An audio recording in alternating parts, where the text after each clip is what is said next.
看到啥 We see your screen. 我可以看到第一张 PPT. I can see the slide, the first slide. The Chinese social innovators respond to action. Okay. Sorry, I wasn't supposed to be speaking. I wasn't supposed to be speaking just now. I was supposed to mute myself. But thank you. Thank you for letting me know. Thank you all again. Hello and welcome to everyone who's online. My name is Wan Dong and I'm from China Alliance of Social Value Investment, CASVI, which is hosting this event tonight as part of the Skoll World Forum ecosystem event. Before we begin, there's a couple housekeeping rules that we would like to share with you. So all lines, please keep them muted at all times. And if you have any comments or questions, leave them in the chat box below. We'll be taking a virtual group photo. We'll be trying to take a virtual group photo at the end of the session. So keep your video on. We would like to see your face. And in the case of disconnection or unstable network, reconnect with the same Zoom room number or the link that was emailed to you. And we will also be recording this. So don't worry, we will have it uploaded online. And last but not least, do get engaged with us. Questions, put them in the chat box. We'll have my colleague Shirley that will be collecting them during the session. And then please interact with us on Twitter. You can screenshot this session and then tweet us at CASVI_SZ with the hashtag SkollWF. That would be a great way to interact with us as well. And then without further ado, we will just look quickly at today's schedule, quick opening introduction, and then we moving on to our social entrepreneurs, a roundtable discussion, a question and answer, and then finally a quick wrap up. And that will be the end of the session. So right now we will first welcome Anna Zimmerman, the manager of analysis and insight team from Skoll Foundation, to open the session for us. Your floor, Anna. Hi, everyone. I'm Anna from the Skoll Foundation team, and I'm very excited to welcome you to this Skoll Virtual Forum Week event hosted by CASVI.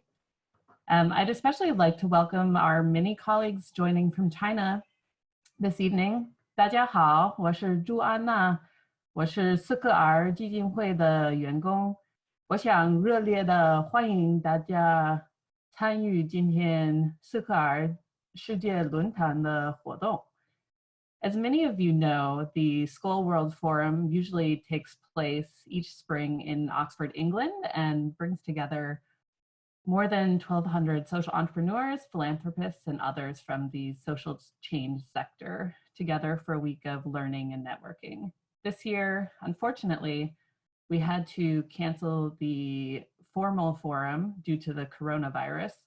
And like many of you, we are all working from home and figuring out this new way of operating. This year's the forum's theme is collective strength. And so we thought there's no better way to demonstrate collective strength than to have our global network design and build a new forum week experience together. There are more than 80 organizations like CASVI that are hosting events throughout this week. And we're using the hashtag SkollGoesVirtual on social media. Would love you to do the same. In addition to all of these independent events, in 2 hours, we'll be revealing the winners of this year's Skoll Award for Social Entrepreneurship. And you can view the Skoll Awards broadcast at skoll.org/live. With that, I'll turn it back over to my friends at CASVI, and thank you to everyone for joining, and we look forward to staying connected. All right, thank you, Anna, for your words. We shall now move forward. I will just have a really brief introduction of CASVI, which we're hosting the event tonight. So we'll just give you a brief introduction of who we are and what we do, and then we'll move quickly forward to our social entrepreneurs. Can everyone see my PPT? Yes? Okay, cool. All right. Oh. Okay, so who we are, China Alliance of Social Value Investment is an international NGO platform that's dedicated to driving sustainable development finance in China. We do through three major works One is a standard development, where we develop a assessment model that measures the sustainable development values of listed companies in China, and it's also been transformed into a financial product, which is the first sustainable themed ETF in China. So there's a lot of applications to our standards and developments. And we are also driving sustainable development finance through platform building, which I will be elaborating a little bit more on. And we'll be doing through awareness raising too, to make people more aware of what it means to be sustainable and what it means for sustainable development finance to happen. And our vision is to doing well and doing good, investing for a better world. So that's just wrapping it up who we are. And as I said, we operate through building a platform and connecting and raising awareness. And we do so with social entrepreneurship by building an ecosystem for social innovation. Here you can see that we have three major programs that are falling under this ecosystem. First is all social entrepreneurs, which we have a accelerator that's been continuing for 3 years in a row, and we'll be having a 2020 social unicorn accelerator in September this year. So this is where we accelerate our social entrepreneurs and their endeavors and try to scale them up for more development and for more a wider impact. We also have the Sustainable Finance Innovation Lab, which is partnered with academic institutions in China to further investigate this what it means to be sustainable, what is sustainable finance, as this notion is still quite new in China. We are now partnering with Bolsara Funds and Peking University to work on this. And last but not least, we have a Sustainable Development Investor Lab. This is where we bring forefront concepts of what impact investing and sustainable finance into China, and to reach out to the Chinese investors, to the mainstream investors, and bring these concepts to them so they can further understand what their part can mean in the entire sustainable development finance ecosystem. And finally, in the middle, we have Innovators, which is our Chinese social media on WeChat. It is the first social media platform in China that's dedicated to telling the stories of social entrepreneurs, sustainable development, and so on. So this is the core of what we do to build an ecosystem for social innovation. And that brings to why we are hosting this event, because we are aware that we felt compelled to organize such a sharing in this current global pandemic.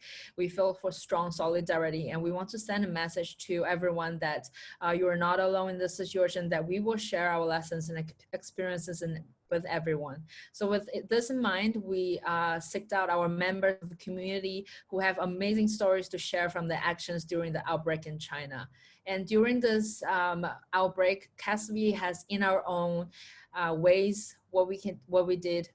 We actually had 5 sessions of online sharings for our social entrepreneur community, so that they can better cope with the situation, such as dealing with the finance or any other issues they might have encountered as a startup during this outbreak. We also donated masks and meals and sanitary products for our frontline medical staff, and also helped, because there's now the global pandemic, helped our counterparts, international friends, to connect with medical products and productions in China. So we do what we can, and this is part of what we want to do as well. So today we are having our 4 very brilliant social entrepreneurs from a community to share with you what they have done during the outbreak and what are the lessons to share.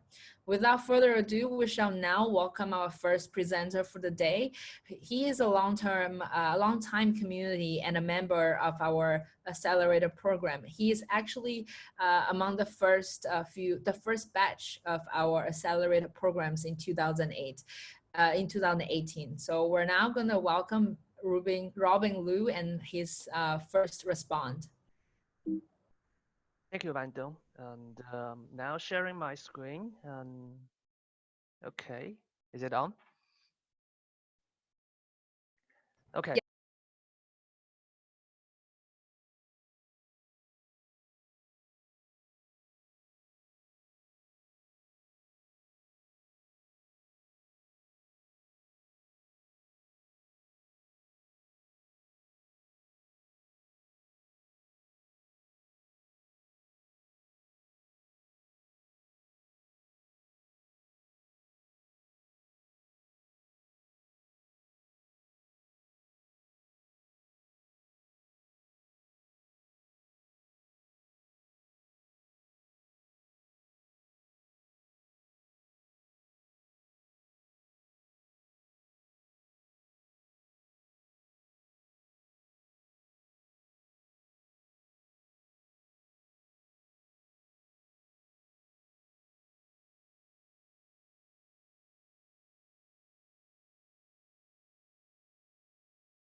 Okay. Well, thank you, Robin. Thank you, everyone online, for your patience and your support. We'll try to fix this as well. So meanwhile, can have Robin just start sharing without the PPT. Okay, let me try. And eventually, we actually built up 3 business units, and we saved more than 20 lives during marathon support and in our daily life for the cardiac arrest. And we also reached out 100 million social awareness impact, and lots of people click our videos and our articles online. And we trained more than 300,000 people in China. What we also learned from this pandemic is that in China, we try to tackle specific problem as a social enterprises. So during the pandemic time, we also try to identify the problem as the situation evolved. So first problem we find out from the beginning that during the lockdown, people are lack of not only the basic skills with the first aid, but also they don't know how to wear those personal protection equipment and treat the emergencies during lockdown. So we start with open this online courses to our clients, and also providing the live streams courses to those families that have children, that have elderly during the lockdown, and establish SME teams to help them and providing knowledge through WeChat. And the result is great. And we not only just trained 100,000 people from online, but also there's one case in Wenzhou in the lockdown community. One of our students received one phone call in the middle of the night, and there's a baby next to her next building actually have choking. And she ran to that building and find the baby, and at the end saving the baby without help from outside. So which show us that it's a great opportunity to, in the lockdown duration, people can help each other through the mutual aid concept and learning from online. And the second problem eventually find out is the small business owners, they are overwhelmed by the information for those guidelines, news, policies, and yet they need to build abilities to solving this problem. So we're working with partner platforms such as Yitiao, Zhaopin, and the Yunxuetang, those online platforms, to providing best practice sharing to those partners. And we actually not only just giving them ideas, but also providing online support to help them to build their emergency responder teams within their organizations. And eventually after the peak season, actually we call the peak season gone, and in the early of the March, in China, we try to go back to normal and open the business again. And that moment after the crisis, while reopening the office and community and the business, they are facing the challenge to prevent the virus spreading in their community. So they need to establish a community prevention readiness. It's also called a CPR. But at that moment, they don't know how to do it. So we working with local foundations, and also as the well-building institution members, we create some kind of the online courses and webinars to train them and giving them ideas from online, not only in China, but also for the Southeast Asia, to giving them the guidelines to run the business again and to prevent the virus spreading, establish this community prevention readiness. So through all these 3 problem identification and actions respond to these problems, we notice that the specific problems happen to specific groups. And also while the situation evolved, the problem changed. You need to taking actions in this pandemic for those specific group, and also consider the situation change.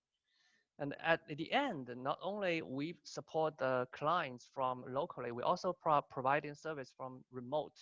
For example, the Tokyo Marathon 2020, they also ask us to support them from Shanghai with the medical support and also the command centers. So we start develop these capabilities very quickly to support the client from remote. I think this is something we can learn from our experiences. You should quickly develop this kind of capabilities within your team, so you can help your clients and their partners from remote as make the business more sustained.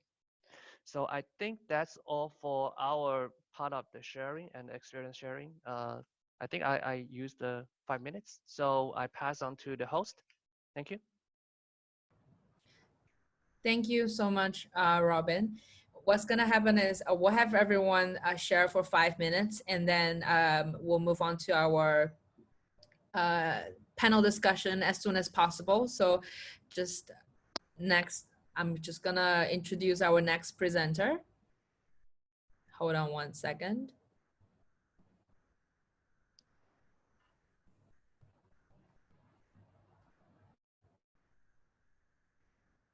All right, so thank you, Robin, again for your presentation and for holding through what happened just now. So we've tried our best to make sure that won't happen again.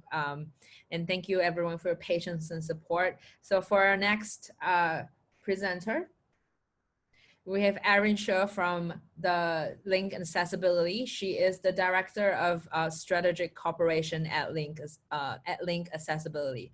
And what is interesting is that when we first started to reach out to our community about their actions during this pandemic, they are the first one that we reached out and interviewed because they were really quick to respond to the situation. So now let me just bring her to the table and have her share more about what her organization did during the pandemic and what Link Accessibility does. If we can have Xiaona, Erin on the line.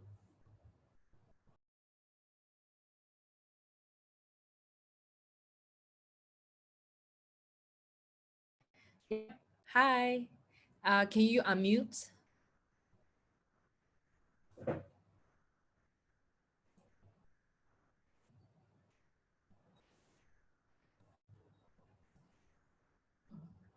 Hi, can you hear me?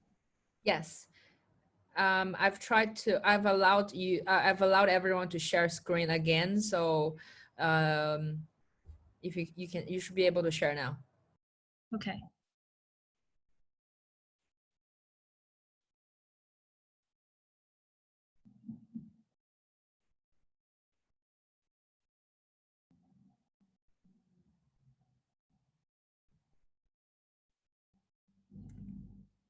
Oh, yeah.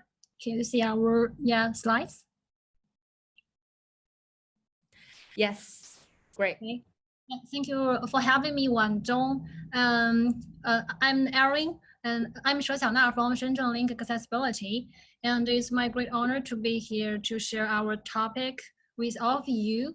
It's the love connection via accessibility. And I guess some of you might be curious about the accessibility from our experience. And we think that accessibility means to enable everyone to access information in different scenarios by making full use of technology so that we can share modern civilization clearly, fairly, and conveniently. Due to the limited time, I will give a brief introduction to our social enterprise and the actions during the COVID-19. It's clearly see from the slides that our social enterprise is derived from our nonprofit. That is Accessibility Research Association, founded in 2005, originally providing IT training program for visually impaired person, which is also the foundation of our first Chinese engineers with physical challenges in our social enterprise. And with the steady development of our nonprofit, we gradually found a viable business model to scale up our social impact and meanwhile achieve financial sustainability. So in 2016, we set up our social enterprise called Link Accessibility. And next year, we got certified with a B Corp with the highest score in mainland China. Currently, we have got more than 20 patents. Most of them are invented by our disabled engineers. In terms of our core service, I think that we are a bridge that narrows the information gap and meanwhile promote the digital inclusion while amongst the different sectors. Actually, in China, there are still some minority groups, such as the 17 million visually impaired person have a difficulty in reading online information. That means that they will miss out some convenience that brought by the technologies. So if we look at the internet platforms as a building, our product is like an elevator. Actually, in China, our service directly for the individual users are wheelchairs, but due to the limited infrastructure, not all of the buildings are wheelchair friendly. So fundamentally, our elevator is the way to solve the social problem. And we also came up with the one-stop accessibility social solutions, such as we can optimize websites, minimal programs, or mobile phone apps, so that the visually impaired person can hear the information on the screen. When it comes to our social impact, we think that it's based on our shared value. In 2018, the UNESCO awarded a prize to Tencent for the contributions to the empowerment of persons with disabilities through digital technology. With many years of efforts, most minority groups like a visually impaired person, hearing impaired person, or other groups can get access to the internet and information equally, such as they can work independently online, online shopping and online social networking to make friends, and even they can set up their own business to make a living. In the face of this epidemic, our country and some responsible corporates have taken some measures to get through the difficult times, and our social enterprise are no exception. So during this special time, we found that the dissemination and presentation of information is often visual oriented. So after an internal discussion, we decided to develop a WeChat mini program to help these vulnerable groups. And we only spent 7 days to develop it. And so the more details I can be illustrated in our panel discussion. Okay, sorry.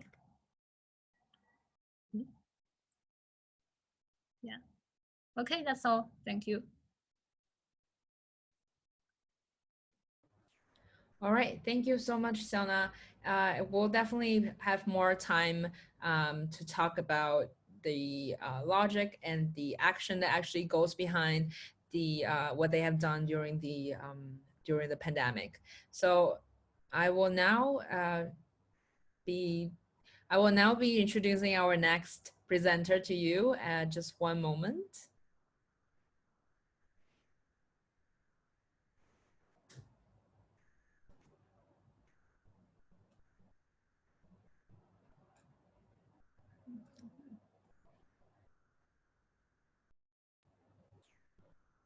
All right, so next up we have Cui Qiwen, and she is the content editor from Bottle Dream.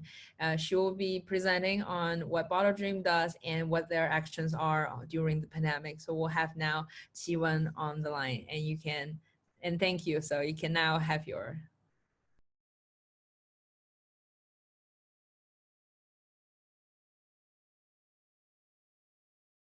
Hi, can you hear me? Hi, everyone.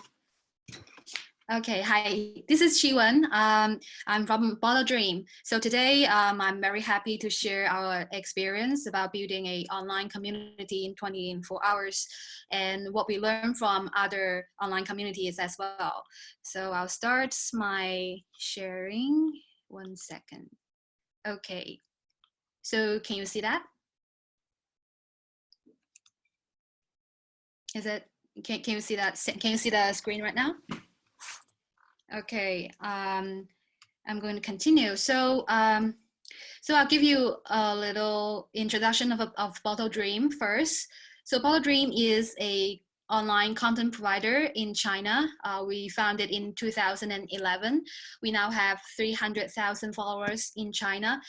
Most of them are millennials. We believe in do good, have fun, and we also are the 5th company join B Corporation in China. The following slides basically tell you what we do. On the left is our website screenshots. So you can tell from the design for good or E to good, that's our column name. So we interview change makers and we write the story down and we tell like the whole web. That's what we do, tell stories. On the right is a screenshot of our newly made WeChat mini app. So here's a platform for individuals or influencers. They can start actions there, which is have social impacts and fun, so other people can see and join it. So here's what we do. We tell story and then we connect people. So next up, I'm going to share the 2 things we did in the coronavirus outbreak. The first one is we form a online community in 24 hours. That is on lockdown on 23rd January. Media estimate there are like 5 million people out there wandering around in the country because they can't go home. So we spotted that problem with that and then affects many people. So we begin to do research about how to deal with it. And then we noticed there was someone already, the Hubei people, they already find places like hotel or home stay, and they share the address and a telephone number online already. So we think that's really good.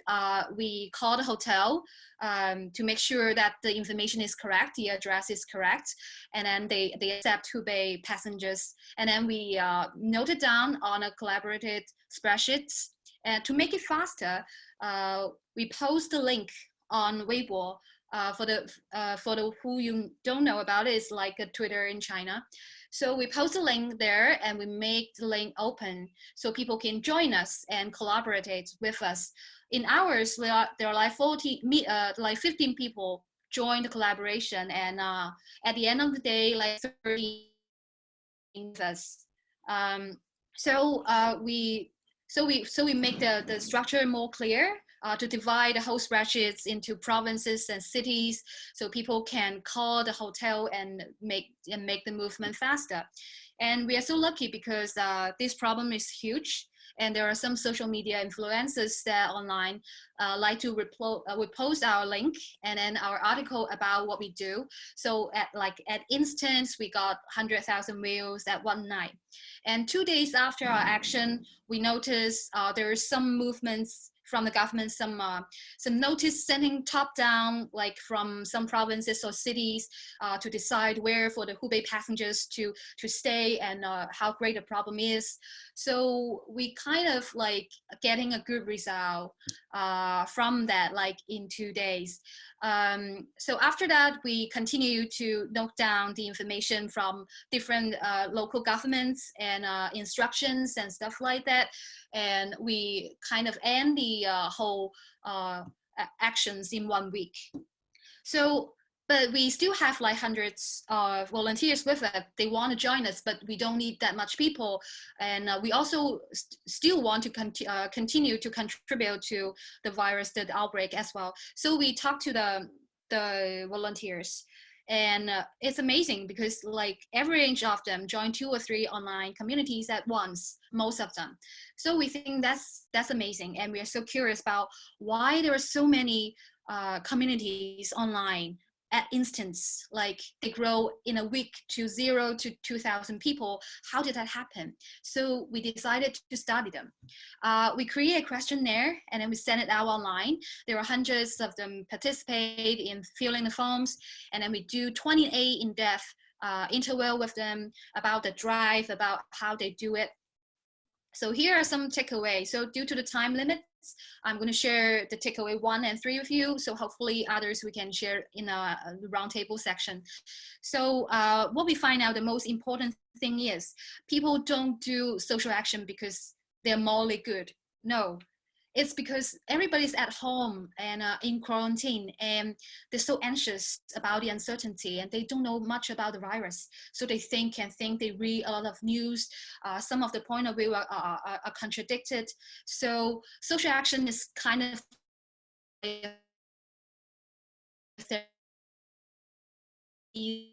which is super amazing. When they take action, all the anxiety and the stress, they just, go out, just went down. And then the third thing is, because there are a lot of collaboration online, so people can't see who you are or where you're, sex and thing. So in this, the whole booming of social actions, we saw young leaders coming to the stage. Some of them we interview is just like 20 years old, not even in college, but their drive is so strong, and people trust them because they can get things done. So that's my sharing. Thank you very much for hearing me out. So if you have further questions, we can discuss in the.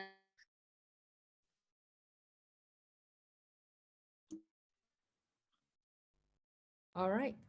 Well, thank you so much, Qiwen, and thank you. We would love to hear more from Bottle Dream and the very interesting insights that you have discovered through your actions.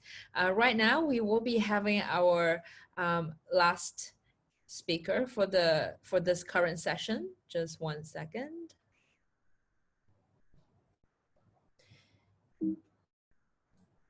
And now I'll be introducing Jacob Thomas, who is the founder and CEO of MSC, the maker Sustainability Consulting. He is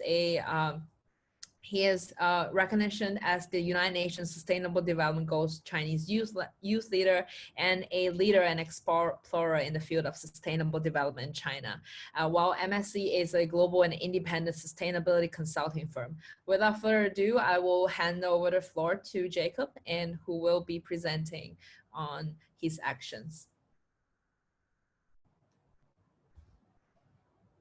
Hi, Jacob. All right.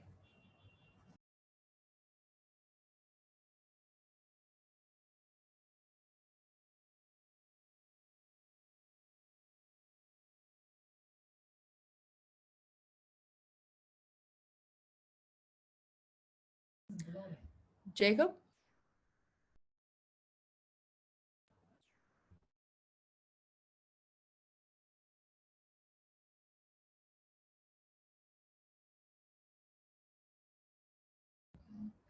Just 1 second. I think Jacob is on mute, and I will be unmuting him in 1 bit.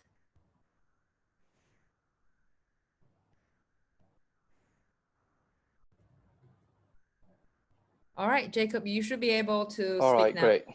Yay. You can hear me now, right? Good. And I was like, hey, I didn't do anything wrong. Why did you mute me? Right. So good evening, good afternoon, and good morning, everyone. Thanks a lot for the invite. I'm thrilled to be here. MSC, we are a sustainability-driven strategy consultancy. So basically, nearly 5 years ago, we were a bunch of consultants from McKinsey, BCG, and Accenture, trying to create a framework for discovering and embedding the concept of CSR and sustainability in China. So since then, we've helped clients around the world and Chinese SMEs transform their culture, align their people, accelerate their growth, and infuse true social impact into their business. I know I only have 5 minutes, but just out of consultants' habits, I do want to be clear about what I'm going to talk about today. I'll spend another minute introducing who we really are and what we do. Then I'll move on to what are the obstacles confronted by different companies during the coronavirus outbreak. And lastly, I'll share a bit of what we did and what we have been doing to help those companies. Well, 20 seconds about myself and my team. My name is Jacob. I studied in Japan, the UK, majored in anthropology. I got my first job in sustainability department of Marks Spencer in London. And like I said earlier, 5 years ago, we started this boutique consulting firm with a unique combination of strategists, anthropologists, data analysts, and we weave diverse expertise into digital solutions with measurable impact. So as you can see here, we've got consultants from big consulting firms, young leaders from Apple, Microsoft, graduates from Harvard, Oxford, and Cambridge. But one question we get most is, do Chinese people, do Chinese companies, and do Chinese entrepreneurs actually care about sustainability, or do they actually care about the concept of CSR sustainability? That's probably something you want to ask as well. So the answer is both no and yes. Why no? The Chinese entrepreneurs, especially the SMEs, they've probably never heard of the term of CSR or sustainability or shared value in their lifetime. But on the other hand, they do care if it benefits their business, no matter what term you use. So that's actually what we do. Instead of encouraging charitable givings or the traditional way of CSR, we help companies to embed social causes into their core strategy and turn these challenges into business opportunities that will trigger digital growth and innovation. We've helped more than 200 Chinese companies to map their sustainability strategy, including unicorns like Tencent, Kuaishou, as well as multinationals like Coca-Cola, ABI, InBev, Standard Chartered, P&G, to localize their global strategy, to localize their global sustainability strategy. So I know it's really hard to elaborate a lot at short notice. So if you're interested in any of the cases, feel free to contact me after this. Now let's get back to the real topic today. In our understanding, the companies that need help can be divided into two types or two groups. First is what we call the giants or the survivors that keep asking us how they can contribute to the society in a smart way other than just simply giving away money. So we came up with a crisis responding map that introduces 5 distinct approaches to CSR strategy, helping leaders match their social giving to their particular business unit effectively. And on top of that, we partnered up with Yicai, which is also known as the Chinese version of Bloomberg, or the Bloomberg of China. Together, we issued a special edition of all the cases of how companies contribute in a special way. Say, Alibaba and Tencent have all launched new health tech features aimed at diagnosing cases and finding a vaccine for the coronavirus. Some of the services and products include cloud computing-based analysis of medical images to online doctor consultations. So we help these companies to identify the right stakeholder and then come up with projects or products that not only solve problems, but also showcase the company's core competencies. But on the other hand, there are also lots of SMEs, and this is probably happening everywhere in the world right now. They struggle with cash flow, asking us and probably asking everyone how to survive. So we used our database to sum up 10 managerial lessons from the outbreak, created a co-helping community where they can connect resources, sell products, and receive free consulting from us. Then we started to think, can we put all of them together into a website that can be easily accessed from portable devices? So the website is called the Sustainable Business Guide, where different entrepreneurs, different business leaders can learn from each other, co-create with giants, analyze what are the good methodologies and what's not. Within a week, we've got more than 100 co-creators, 2,000 SMEs, and we share new business opportunities and received more than 4 million page views. I remember there's one particular company that launched a drug delivery system, a service for people requiring medicines to normal disease. It actually comes as hospitals are overburdened with coronavirus cases and are sometimes left with little resources to help those with other chronic diseases who need urgent treatment. And the insight to this kind of scenario really helped the strugglers to identify a new market so as to quickly adapt to that as well. And in addition, we also made a sustainability version of Kahang Academy. It's called Impact Academy, where business leaders can broadcast, live stream their practices, and others can register audio or video courses. Well, that's basically it. Thanks a lot. Feel free to contact me through this email. Yep. Thank you, Jacob.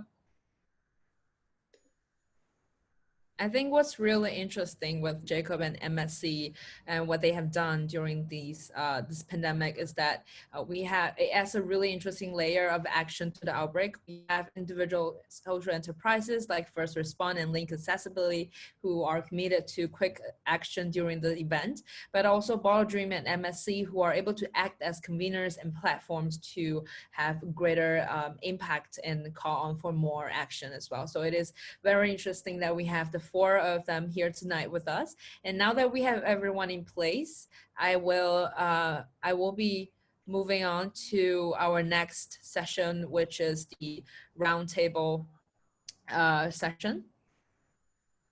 You can see my screen here. The roundtable discussion, we'll have a list of questions that will be posted to our presenters, and together we'll review some of the thoughts and processes that are behind these actions and come out of it, hopefully with lessons that can be shared with the broader international community. If the audience have any questions, please address them in the chat box below, and we'll be posting them during Q&A session.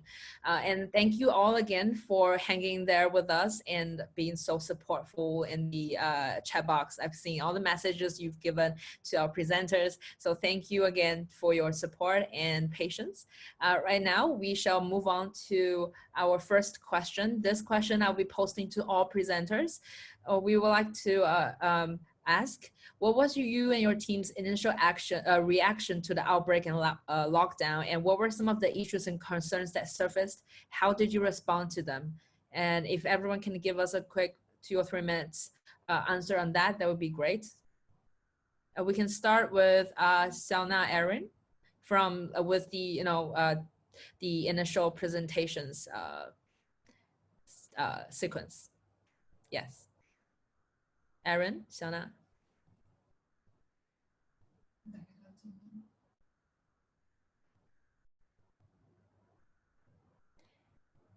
Can you hear Xiaona? Yes. Can you hear me? Yes, we can hear you now. Okay. Okay. Actually, when the epidemic occurs without accessibility infrastructure, the people with physical challenges have to face some serious obstacles caused by the philosophy. So in the case of such a shortage of resources, we think that panic and helplessness will occur. And we also have some disabled partners in our team, so we totally understand their urgent needs. And we don't think too much because our foundation is driven by a social value. So since disabled people need these things, we must be a team to consider for them. And since disabled groups are very vulnerable and confused in terms of their information acquisition, identification, so we think that we have the responsibility and obligation to build this platform that I mentioned before, that our WeChat mini program for there to get some right information and seek for help in the difficult times. Yeah. Okay. Yeah, that's my answer. Okay. Well, thank you, Robin.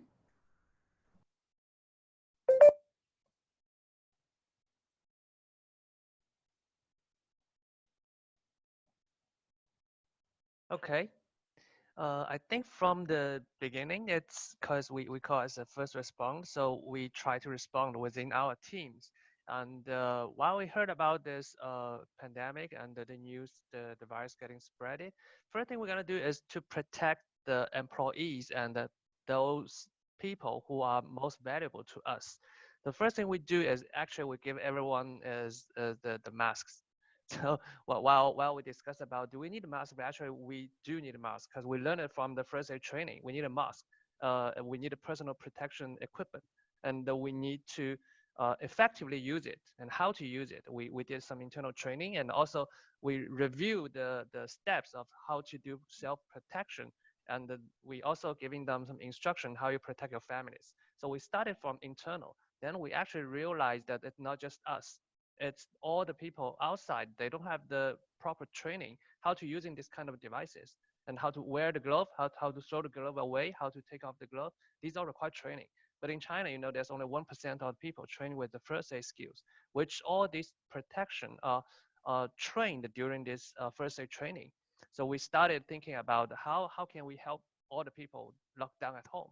So that's why we came up with the idea actually with the online course and with the forum and also with those webinars to teaching the people about how to protect themselves and properly using the self-protection the equipment, and also these skills they can using at home. While during the lockdown, it's difficult to find the doctors, and it's difficult to looking for emergency support because everyone is crazy with the patients. So at that moment, the citizen responders, first responders, very important within their community and within their family. If one of your family members have some skills while you lock down at home, you might get hurt. Why people saying that there's fireworks and also they have some incident at home. They're using alcohol to clean their home, but actually there's a fire, and how they protect them and prevent these kind of things happen at home. And if it's happened, what kind of emergency response is. So all these knowledges and information we teach the people. And at the end, we do have some cases, which I mentioned, the story, people saving people within their community during lockdown. This is very comfortable, and we feel it's great. This is something we should do in the future as well.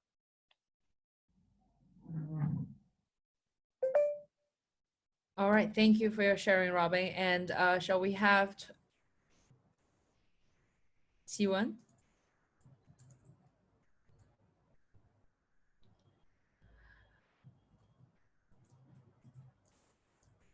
Can you?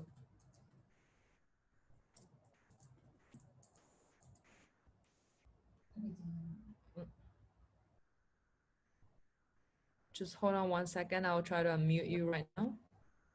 Yes. Isn't? Yes.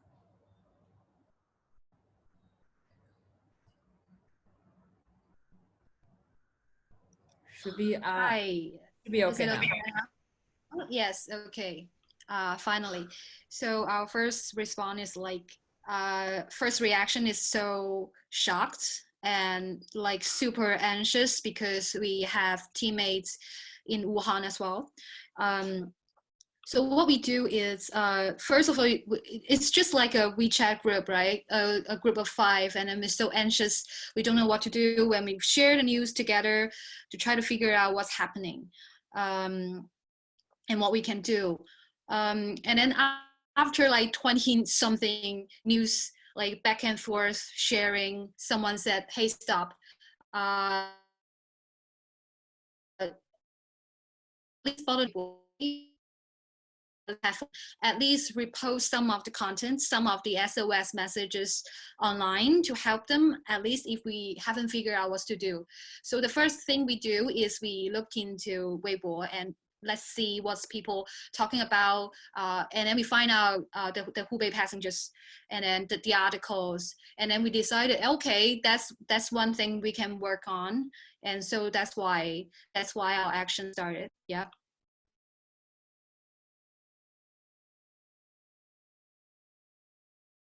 All right, thank you. And then last but not least, we'll have Jacob answer the first question as well.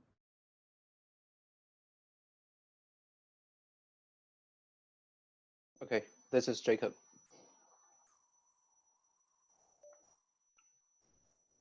Hello, this is Jacob. I'm not muted, right? Yep, I can hear you. All right, You're great. good. So yeah, I'm not being modest or anything, but I do feel like we didn't really respond at the first period, because if my memory serves me right, it was actually the 3rd day of Chinese New Year, you know, when everything was just starting, because I was at home, so every call to the company number was transferred to myself, and I got this call in the morning from a global cosmetic company ready to donate some of their products, and wanted to see what else they could do. And I was like, hey, I know we all have good hearts, but it's just the 3rd day of my vacation. And on that day, I actually got more than 10 calls from different companies who wanted to help or needed help. Then I called all my business partners, and I was like, I know this is just the 3rd day of New Year, but we gotta do something. We gotta stop resting, and that's basically the start of everything.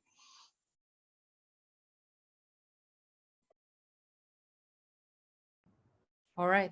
Well, thank you all for sharing this bit on your first response to the outbreak. So let's fast forward to a little bit to right now. When you're looking back, did you identify new pathways during this pandemic that impacts could be delivered through your organization? And these are the pathways that you didn't anticipate it before? And we can start with Xiaona again, so we can just go one round to answer this question quickly.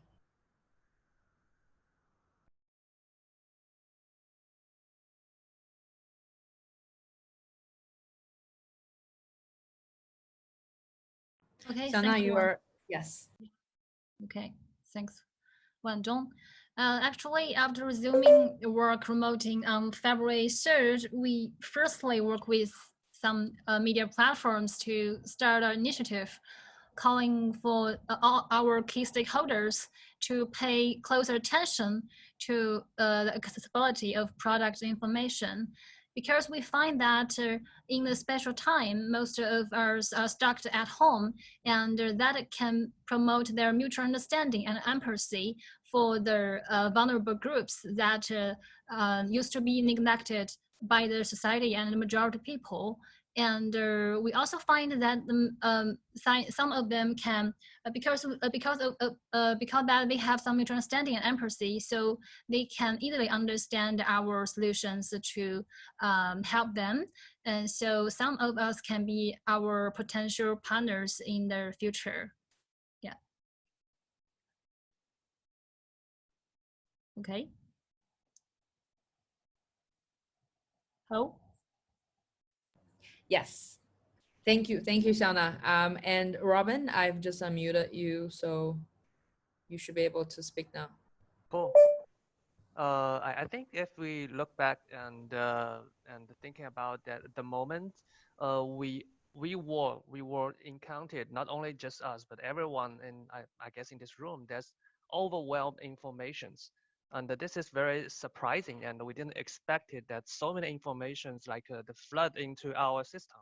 It's not just us, it's the Weibo, WeChat, and the government official, and everyone is saying something, but you don't know which you can follow and what's the actually best for you as an organization. So that's the situation we are facing. So we figure out that actually it's not just us, it could be someone else, like small business owners. So that's why we found out the new possibilities to using our experiences and also leverage the resources we from Japan and from what we learned from the event support. We can calm them down, we can give them some best practices, something they can act on. I think we didn't anticipate this pandemic, but during pandemic, there's a psychological saying that you must do something. It's better than do nothing and being panic. So we came up with idea and working with the platforms, those big platforms like Yitiao, like the one of the largest HR platform in China, and they think it's a great idea. They can using these opportunities to giving their clients something they can do, actually act on during pandemic. So that's how we find out a new way to sharing the experience, using some real example and using the action, and also focus on certain checklists so they can use and they can act on, and they can self-check and help themselves, and also connect with us. We can provide furthermore consultancy to them as well. Next up, we have T1, if you can answer to the question. Okay. So looking back, we actually a company that do storytelling. Before, like, we think good content, good story, and that's it. People got inspired, and that's it. But like during the pandemic, that we realized the good story, or the story to address the problem to solve, is just the first step. You send the article out, or you tell people one important information, and that's it. That's the first step. And we can actually build community through that and empower other people to tell their own story using a narrative that could actually influence the public and others. And then we can make actions together. There actually a theory about that as well from a Harvard professor, Marshall Gans. He has a course called Public Narrative. What he stresses is it's not about strategy or resources, because there are a lot of them online. But what's the most important thing is the emotional drive to use them well, and public narrative, a good story is a good way to start. So, so for looking back, the new pathway that we find out is we need to do a online community on WeChat. So people near their friends, near the Chinese people, so they can actually interact with others and find good things that's fun and have social impacts to do. So that's our finding. All right. And we have Jacob next. You are unmuted already. Okay, this is Jacob. I'm not sure whether I should call it new pathways or not, because I think for me, and I hear it from some of my employees as well, the work of consulting isn't really something you can easily explain to your parents or their generation. Neither is the concept of CSR sustainability. So, but what we didn't anticipate at all is that our parents started to understand the nature of our work, and they even use their small old people communities. I'm not sure whether I should call them that way, their communities to help us and contribute to our projects. And as a matter of fact, a friend of my mom actually called me saying that she never felt so engaged that she could do something for the people in Wuhan. Therefore, what I'm trying to say is the participation of elderlies is really something we didn't expect at all.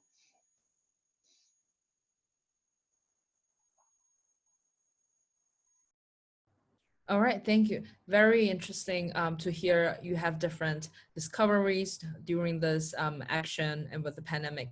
And now we're moving on. So just now was a little bit of the initial stage of responding during the initial stage of the outbreak. Now we're actually moving on to action and organization that are actually happening, that happened during this outbreak. So moving on to the actions that you responded with, what were some of the key moments that led to the final decision, to actually doing this? What were the particular moments that made you decide to address this particular issue, and how long did that process take?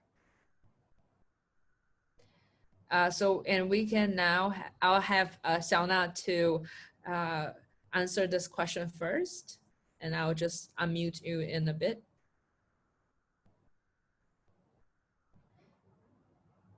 Okay, this is Erin speaking. Okay. All right. Okay. During the outbreak, once we had the idea, the decision making has followed was very quick. After our internal, after a short internal meeting, there was unanimous agreement, and our colleagues are all volunteered to be on this temporary project in the difficult times, in which is also wrapped up in an amazing speed. So I was really surprised about that too. And almost everyone on the team signed up, but the project actually didn't so many people.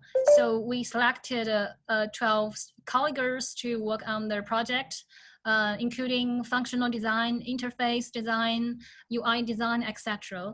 And all of these parts are going on simultaneously, because we are social enterprise. We think that to be able to contribute in this special time is also in line with our social enterprise. And yeah, thanks. Okay. Yeah, thank you, Xiaona. We actually, this also came up very interesting in our interview with link accessibility as well, and we'll have a link to that interview in the follow-up email that we'll be sending to everyone. And so we'll now have Robin answer the question, and I will unmute you right now. Okay. All right. So, yep, what's the question? Sorry, just saying that what were some of the key moments that led to the final decision to you addressing this particular issue, and how long did that particular process take, given that everyone was working remotely and then having to coordinate without while responding to this outbreak as well? Great. I think that's the moment is while we heard about this pandemic, it's just like we treat about the cardiac arrest. So it's a crisis, and we believe this is a crisis we should handle. And also as a social enterprise, we tackle this problem for those emergency response. We believe this is something we should do, and we should leverage our previous experiences to help the society. And this is also within our knowledge, kind of the knowledge base, and we can leverage what we learned from external, also from Japan, from UK, from the US, to leverage this kind of knowledge into China. And this decision-making process is kind of very quick, because just I think just few hours discussion, we came up with the idea to find a root cause and also establish a team to shoot some videos, and also the live stream, and we need some partners, so we're looking for some partners from the marketing point of view. So it's very quick, and also we are getting used to working remote together, because we for those emergency response, we usually have this kind of the virtual command centers as well. So for us, it's just like a normal day somehow. All right. Okay. All right, thank you, Robin, and I will now unmute Qiwen so you can comment on this as well. Hi. So the key moments for us. So before the movement, we have a small group of 5, and we just like sharing news about it, and very anxious, don't know what to do, because there are a lot of information out there. But we can't decide which one is trustworthy, and we have no medical backgrounds, and we don't have any supplies or knowledge like first reaction. So we discussed like what can we do like for a few hours, but we didn't have the results. Until we saw the article about the Hubei passengers getting out and then being discriminated in a country, somewhere else. So we think, wow, the virus is bad enough, and we should shut it. We should shout it out, and we should help them, because we can't deal with this, with the virus together. And finally, when we see this article, we feel like this is something we can do, unlike to do medical information contents like that, or to help with the actual supplies going into the Wuhan city or stuff. And I think that's the moment of it. And we just focus on what we can do. You can do a lot of stuff, but our capability might be covering on storytelling and connecting others. And I think, well, that suits us. Yes. Thank you, Qiwen, and we'll have Jacob comment on this as well. You're unmuted now. Okay, this is Jacob. For us, it was actually quite simple. Like, as I said earlier, I think the key moments for us was when my team was on the phone. We were like, screw the holiday, let's do something. But later on, we constantly feel the trust from our clients, partners, and followers as well, which led us to a state where we never thought we would be, which is to innovate as a consulting firm, because our usual work, to be honest, is quite boring. So it was the first time we actually pushed ourselves to do something creative.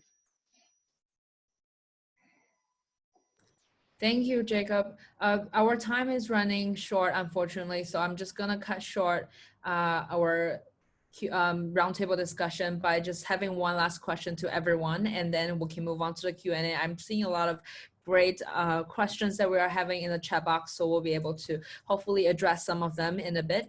Just one last question. What is one key learning for the social innovator community out there to take away for those who are beginning to embrace the impact of the pandemic? What would you, key learning would you give for them? And we can just start with Xiaona again, if you can, and I will unmute you right now.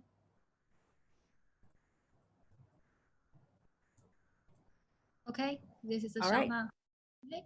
Actually, from my perspective of the social enterprise, I think this special time is not just our social responsibility, but also your original intention.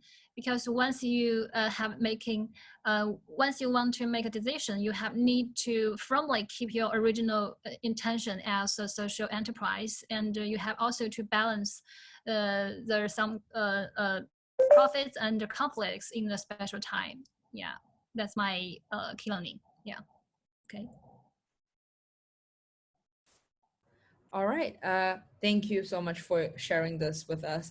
And we shall now have Robin coming up. I'm gonna unmute you right now. Thank Yes. you. I think the key takeaway for the social enterprise, especially during this pandemic time, is you should step forward and lean forward and also take detail into the problem you try to tackle.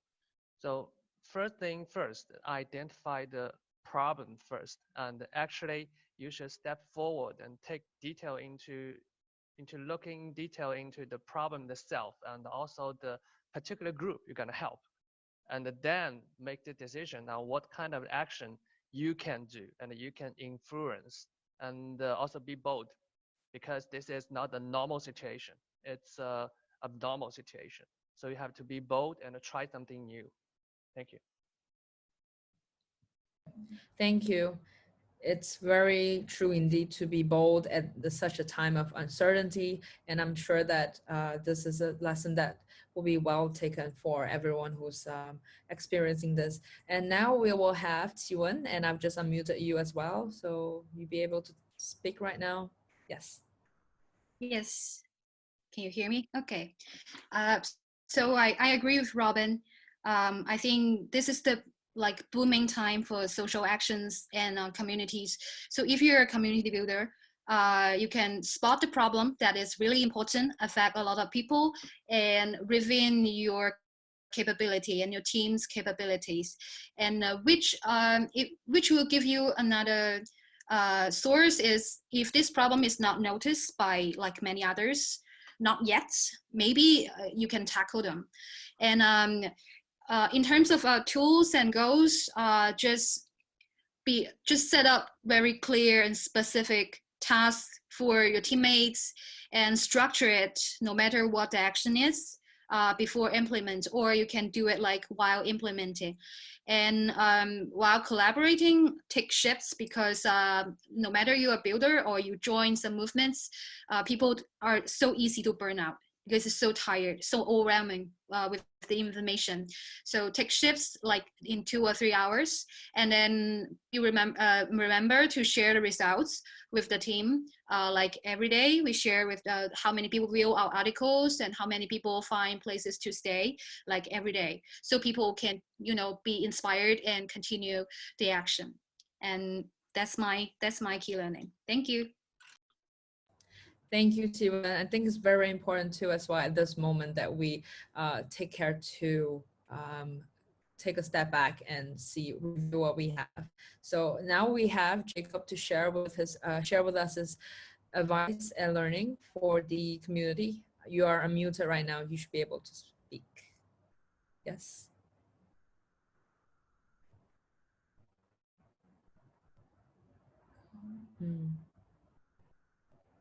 All right, so our key learning is actually to learn from others and to meet the actual needs.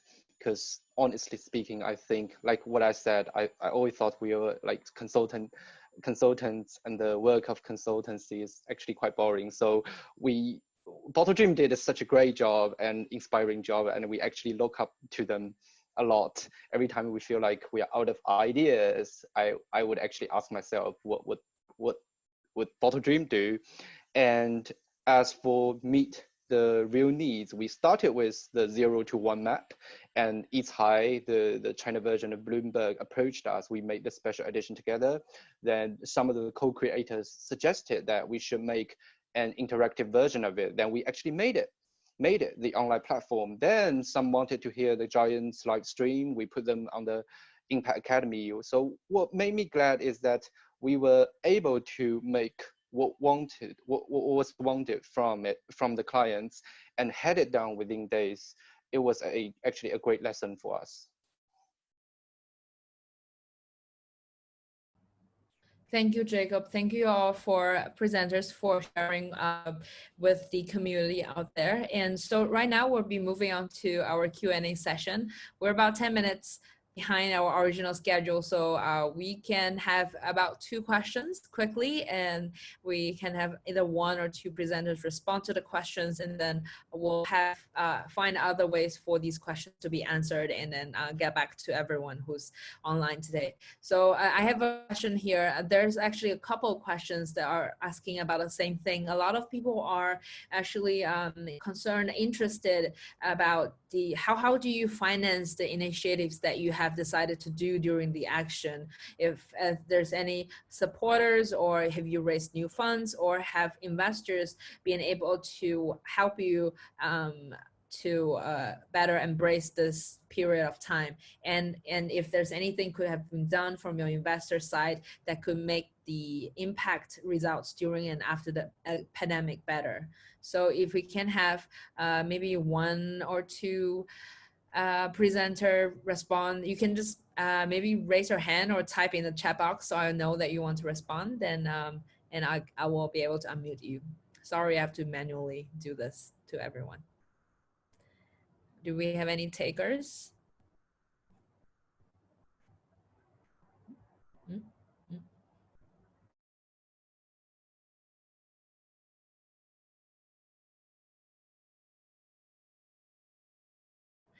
Perhaps if Robin, if you would like to comment on this question.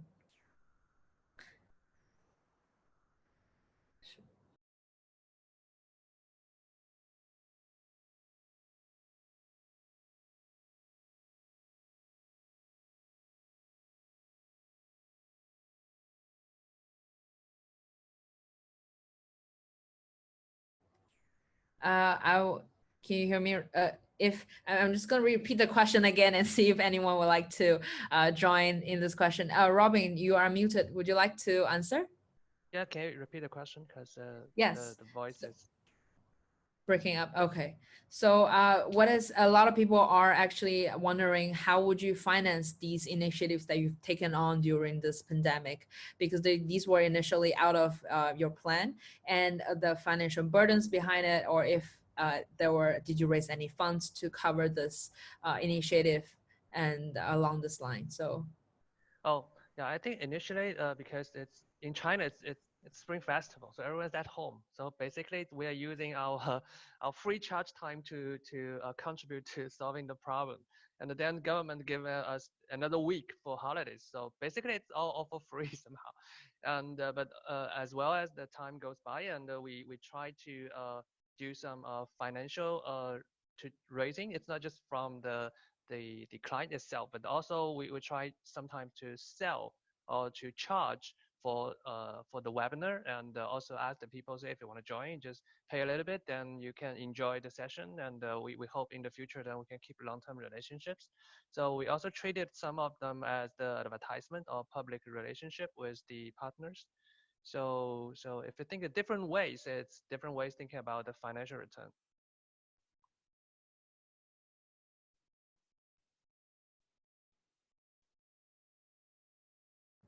Oops, I'm unmuted now. Okay, thank you, Robin.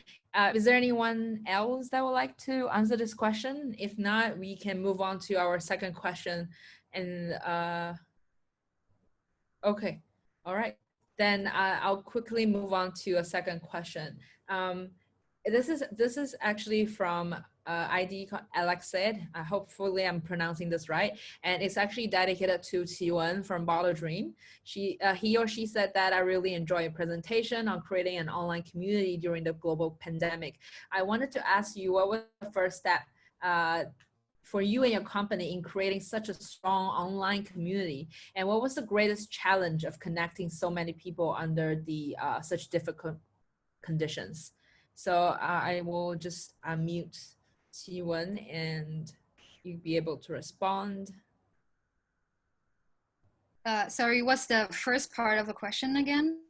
So she wanted to ask, they want to ask, what was the first step for you and your company in creating such a strong online community, and the greatest challenge of connecting so many people? Yeah. Okay, the first step we took is actually we start a spreadsheets online, which is open. We make it open like at first, and so people know what we do, and then they can see the progress.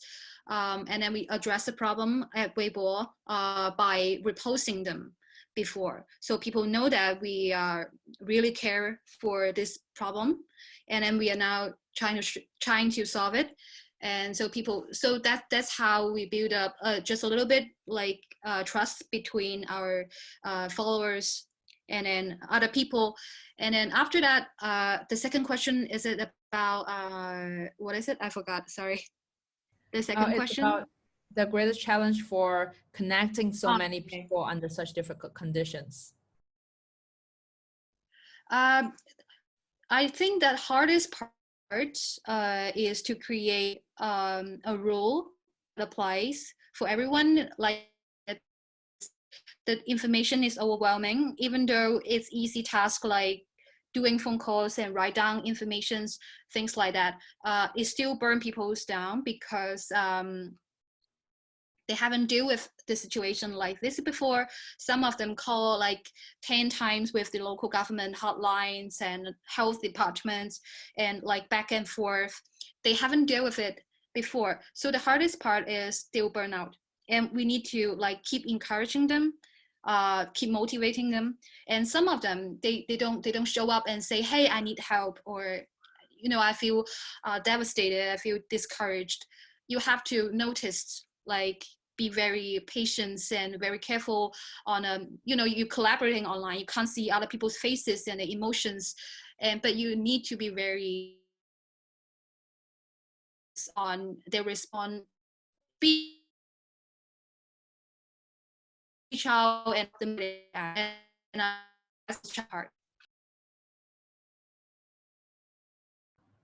Okay. All right. Thank you so much, Qiwen. Well, unfortunately, we are coming close to the end of our session. Thank you so much for raising these questions in the chat box. Perhaps we can find a way for our presenters to respond to them after, and then maybe we'll get back to everyone via email after. So right now, I'm just going to wrap it up really quickly in a couple sentences, and then just wait for me to share my screen with you.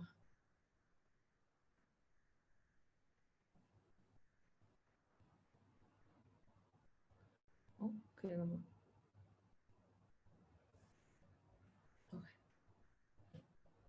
All right, so just to wrap it up really quickly, I hope that we have, in the given time that we have, to try to unpack some of the lessons and experiences that our Chinese social entrepreneurs have experienced and have so gratefully shared with us during this presentation. And so we're moving close to the end. I hope that you can walk away from the session with at least some takeaways. Thank you all again for supporting CASVI throughout this event. First and foremost, to our 4 very wonderful presenters who responded within such a short request to come and share at this event, and to the Skoll Foundation team who are making this event possible, and to our community partners who are helping us to spread the word. I think it is truly a collective strength. I'm not overusing it, but hashtag collective strength, that we will stay strong and rise through the occasion. So thank you all again. And I just have one last reminder. Today's session will be recorded. Today's session will be recorded and uploaded to YouTube. So make sure you register your email with us. And if you haven't done so, if you have registered through RSVP, then you're all set. But if you just clicked on the Zoom link to get through here, you might want to just register your email with us. So we'll be able to connect with you after the event and share the summary of the session and more, some of the sources that we discussed during the session, we will share in the email as well. And also the link of that YouTube video that we'll be uploading. My colleague Shirley is already sharing the link to you in the chat box. So you'll be able to click on it and then register your email with us. So other than that, definitely follow us on Twitter and LinkedIn. And for those who have WeChat, I've also put forward our China Vader, which is the first sustainable development themed, focusing on social entrepreneurship and social innovation in China. It's a WeChat official account. We also have our WeChat personal account here that you can add and then ask questions. So if you have WeChat, scan them. If not, join us on Twitter and LinkedIn. We would love to have you interact with us more there. And so without last but not least, we will definitely bring more stories of our social entrepreneurs, our investors, and our research to you as we continue to drive sustainable development finance in China towards doing well, doing good, towards a better future. So now, before we all go, if you remember, I said that we were gonna take a virtual group photo. So it's time for everyone to turn on your video, and my colleague Psyche and Shirley will be helping us to try to take a virtual group photo. I've never done this before, so I don't know how this is gonna work. I'm gonna stop sharing.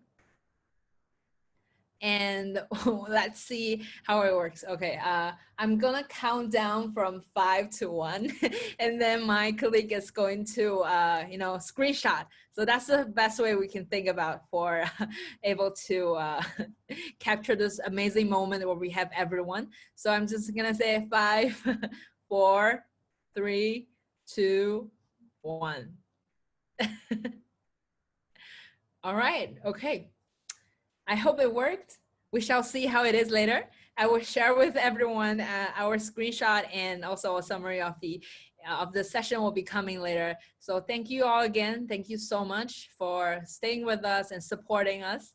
That will be all for today, and we're gonna say goodbye for now. Thank you. Oh, I'm gonna unmute. Oh, sorry, I'm not gonna unmute everyone. I'm just afraid that something's gonna happen. So we're just gonna stay muted and say bye from here, okay? All right, bye, thank you.